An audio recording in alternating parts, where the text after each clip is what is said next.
नमस्ते। हामी यति बेला साउथ कोरियाको चुङचङ नाम्दो प्रान्तको छिल्गाप्सान माउन्टेनको तल छौँ।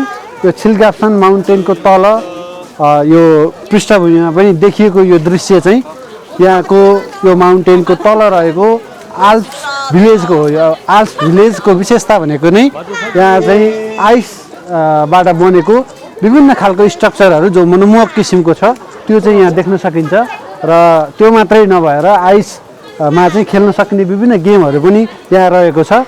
र तपाईँहरू कोरियामा हुनुहुन्छ भने चुङचङ नाम्दोको छिल्गाप्सान माउन्टेनको तल रहेको यो आल्प्स भिलेजभित्र आएर चाहिँ यहाँको यो राम्रो स्ट्रक्चरहरू पनि मनमोहक आकर्षण रहेको छ। र यहाँको मनमोहक दृश्य हेर्दै र आइसमा खेल्न सक्ने विभिन्न गेमहरूको पनि मजा लिन सक्नुहुन्छ।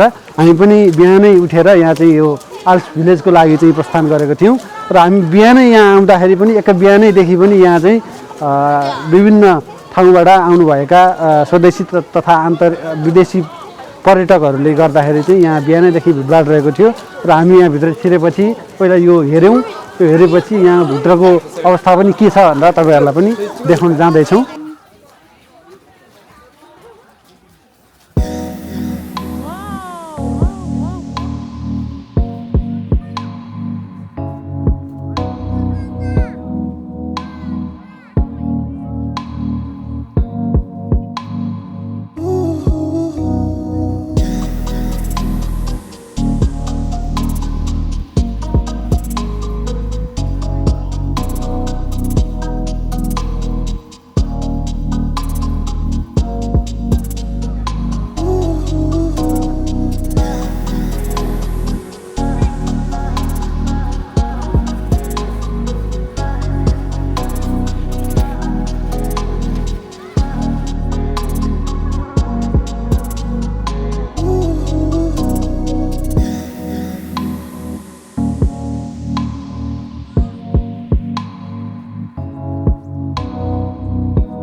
Come.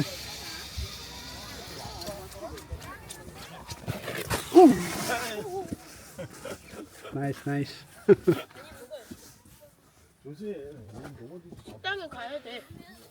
निकै चिप्लो भएकोले यहाँ चाहिँ एकदमै 사람 안 지나갈 때 한번 찍자. 이 아저씨들 지나오면 잠깐만. 좋다.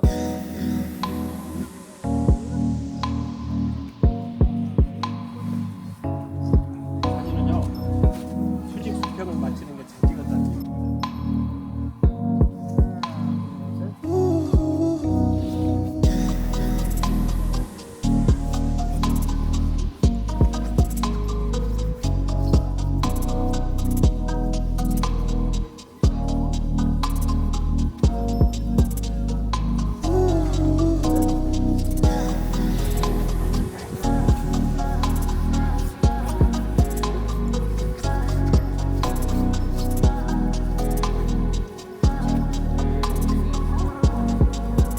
कोरियामा बिदाको समयमा यो अल्प भिलेजमा चाहिँ एक दिन आउनुभयो भने तपाईँले साँच्चै यहाँको मनमोहक दृश्यहरू त्यसपछि यहाँ रहेका विभिन्न स्ट्रक्चरहरू खेल्ने चाहिँ जुन खालका विभिन्न अप्सनहरू छ तपाईँहरूलाई यसमा चाहिँ आएर मनोरञ्जन लिन सक्नुहुन्छ। यो चाहिँ आइसको जुन स्ट्रक्चर छ हिउँबाट बनेको यो चाहिँ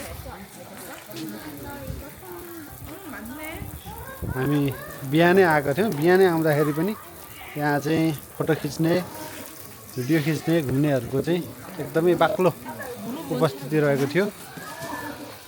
यस्ता ठाउँहरू चाहिँ साँच्चीकै मनमोहक छन्।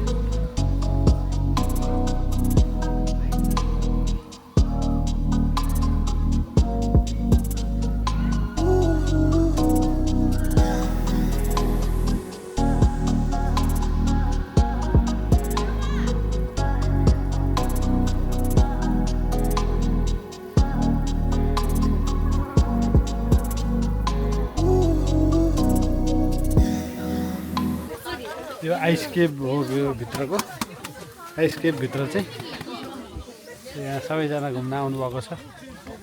यो आइसबाट बनेको यो सबै डिफ्रेन्ट स्ट्रक्चरहरू डिफ्रेन्ट सेपहरू बनाएर एकदमै रमाइलो छ। 지금 고래.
यहाँ फोटो खिच्नेहरूको लाइन जस्तो छ।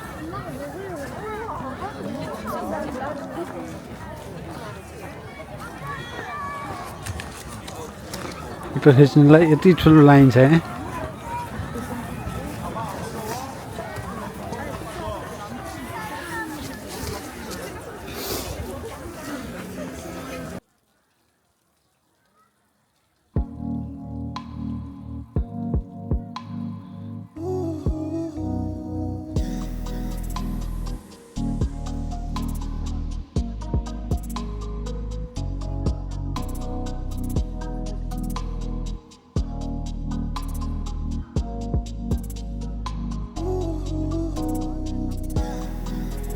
ल तपाईहरु पनि यहाँ आउनु होला है त, घुम्नु होला मस्तसँगले।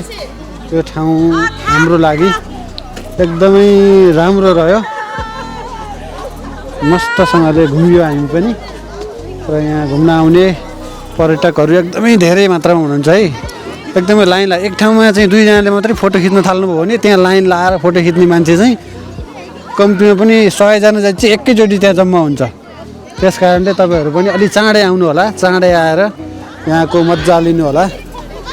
एकदमै रमाइलो ठाउँमा आइपुगेका छौँ हामी र तपाईँहरू पनि एकदमै धेरै रमाइलो गर्नु होला। सायद यो चाहिँ कुनै स्कुलबाट चाहिँ भ्रमणको लागि चाहिँ आउनुभएको जस्तो देखिन्छ। यहाँ विद्यार्थी भाइ बहिनीहरू जस्तो देखिन्छ, ग्रुप फोटो खिचिरहनु भएको छ। र यो आइसबाट बनेको यो आल्स भिलेजमा तपाईँहरू आएर रमाइलो गर्नुहोला। एक दिनको लागि चाहिँ दिनभरि मजाले स्पेन्ड गर्न सक्ने ठाउँ छ। हामीलाई चाहिँ लागेको थियो अलिक चाँडै नै हामी फर्किन्छौँ होला जस्तो लागेको थियो। हामी घुमेर यहाँ यता फर्किसक्दाखेरि चाहिँ हामीले 4-5 घन्टा चाहिँ यहाँ लगभग बितायौँ होइन त। त्यस कारणले तपाईँहरू पनि घुम्नु होला, कुन ठाउँमा हुनुहुन्छ, के गर्दै हुनुहुन्छ, सधैँ काम मात्रै नभन्नु होला। राम्रोसँग घुमेर एकदमै फ्रेस भएर आफूलाई पुनर्ताजगी पनि दिने गर्नु होला। जाडो छ यो बिदामा चाहिँ म सुतेर बस्छु भनेर चाहिँ नबस्नु होला, आएर घुम्नु होला है त। Okay, thank you. अब हामी यहाँबाट प्रस्थान गर्दैछौँ है त। कटुस पोलेर खानालाई चाहिँ एकदमै फेमस रहेछ र सबै घुमिसकेपछि यहाँ चाहिँ कटुस खाएर आफैले पोलेर खाएर अनि त्यसपछि जानु है त।